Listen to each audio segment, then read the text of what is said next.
What's up out there, all you fellow YouTubers, J-Speed fans, just checking in on this 1985 SAAB, the original dual piston brake caliper. Believe it or not, about to disassemble it so I can get the pads out. They've been in there a long time.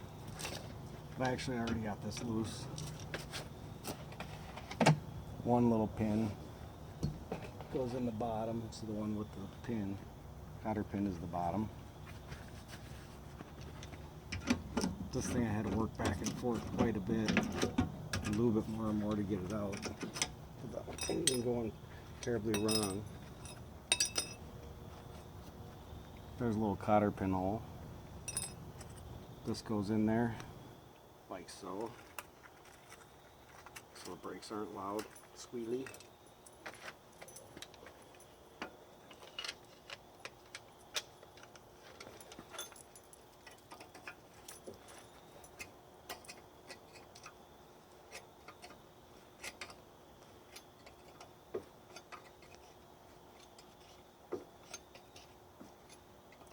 Max, you come here and lay down.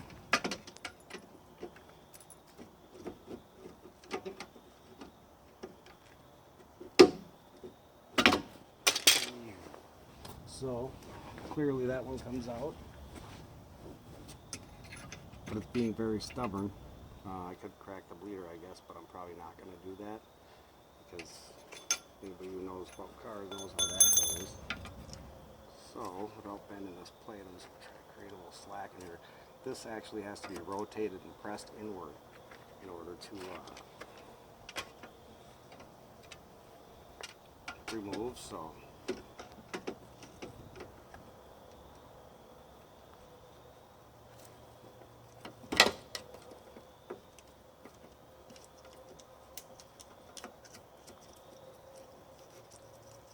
yeah, no, very stuck.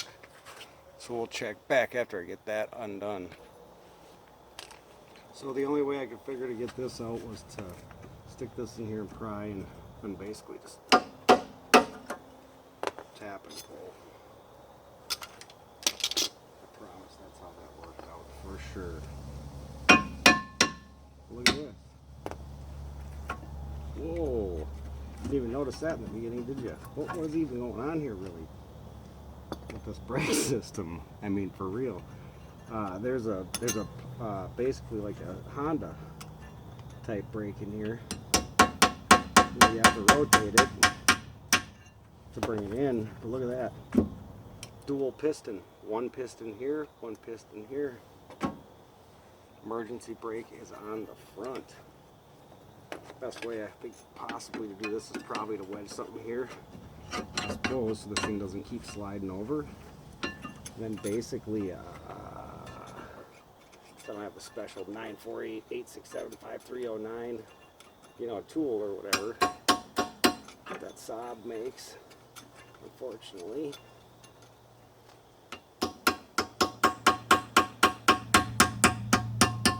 That's coming out. So apparently on this side, makes sense, it's mirrored, goes. So on the driver's side, in order to get this to recess so you can put the new pads in, you're going to have to go counterclockwise.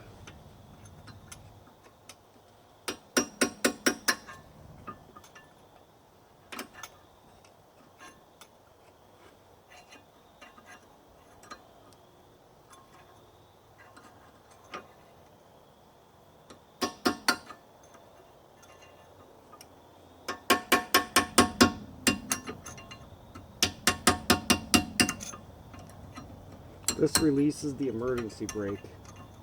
There is a seal in here and whatnot, so you gotta be careful. And this is aluminum, so you gotta be careful of that too. There I go again. Keep taking them on the other side.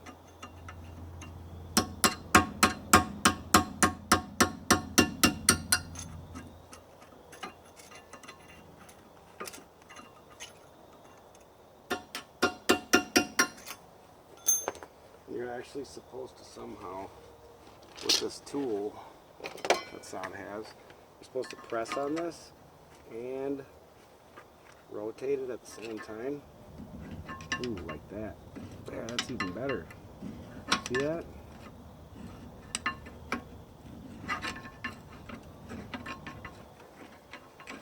These SAAB, see, this thing's all rusty. It's sitting in the garage.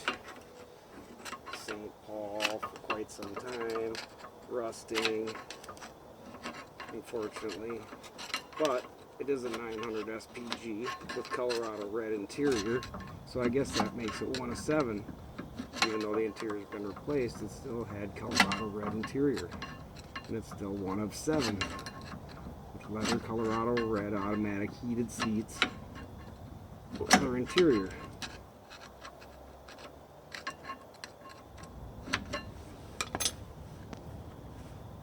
My uncle was a SAAB point in time, and people still know him around.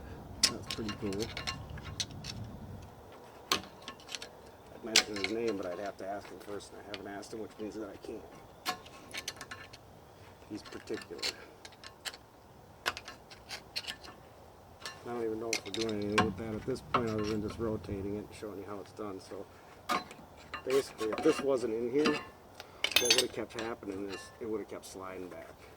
And every time it slides back, it pops off of that seal right there, and I don't even want to do it because it's probably not good for the seal. But anyways, it continuously pops off the seal. And to avoid that, we're basically just not going to do that. So I don't know any other way to make sure that this is all the way in there other than to take a micrometer, you know, and do a measurement, or just take the new pads and see if they fit, which they don't quite fit yet. So that means that I'm going to have to go back to this song and dance here, which is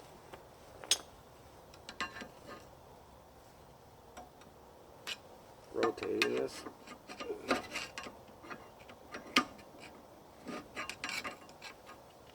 and pressing in on it. Emergency brake is in the front. Dual piston caliper, SAAB 900 SPG J-speed. I'm going to finish this up and put some new pads. Well, I guess you probably want to see the new pads, don't you?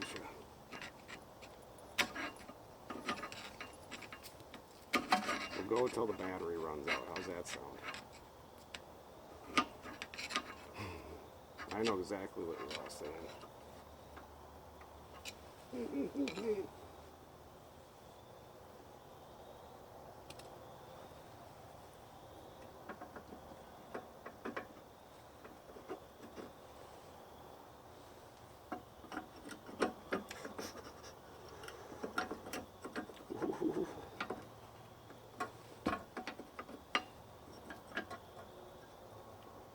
This is a disputed item because on the other side of the car it's in here like this, compressed in here, and then wraps around on this side. It wasn't even all the way on right.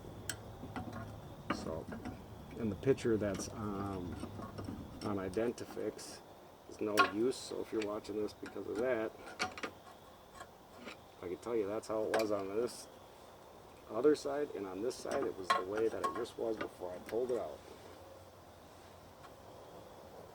Right up.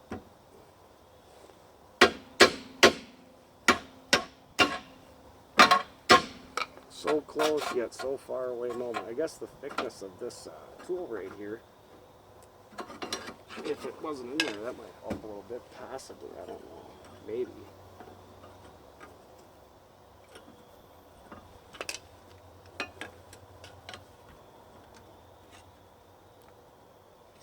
This thing's old too.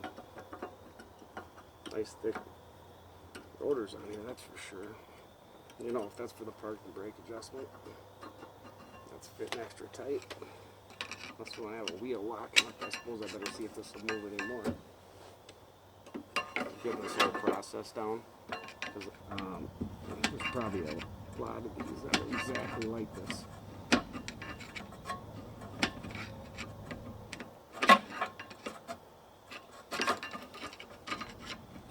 Anybody can put a comment in there of what year to what year this is helpful for. To help me do the research, help more people out, so that'd be nice.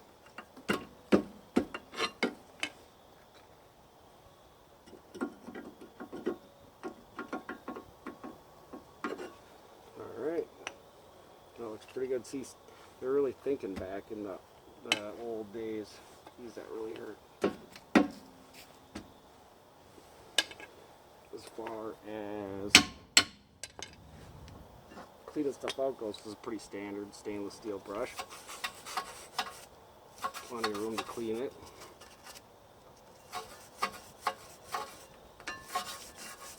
Every spot. I'm sure you saw that whole thing moves back and forth.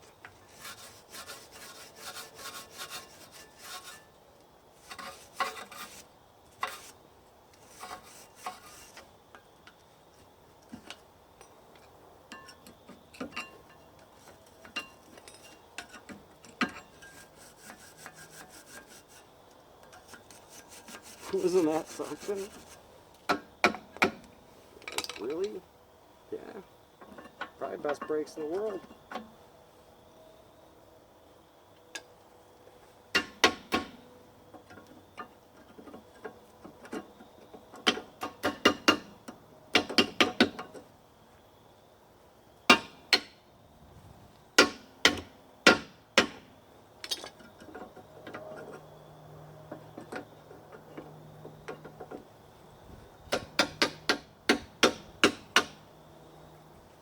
Shoot.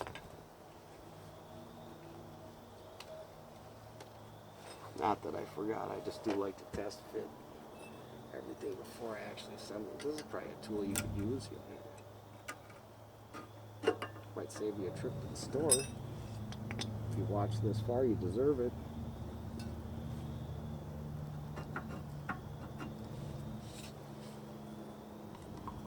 Anti-sneeze.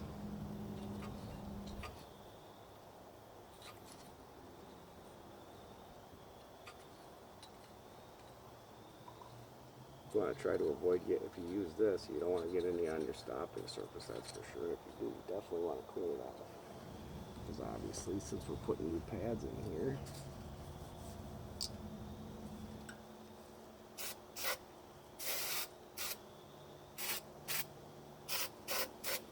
you don't want to soak them in anti-seize.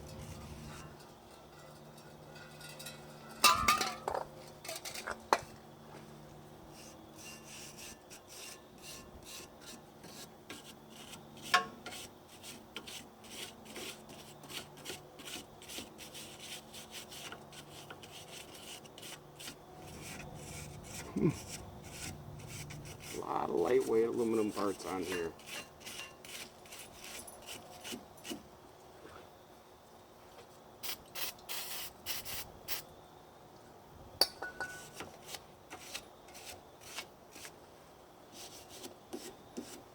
Interesting.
I would say this is to keep this from vibrating and making noise.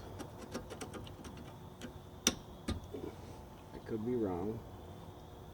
However, I think that is the way that this spring definitely goes. there's no amount of research that could be done to tell you whether it was correct or not, other than buying another one of these that's never been taken apart from the factory. So please don't put any lewd comments in there about random things. That's really annoying. Alright, peoples. But if you have a SAAB,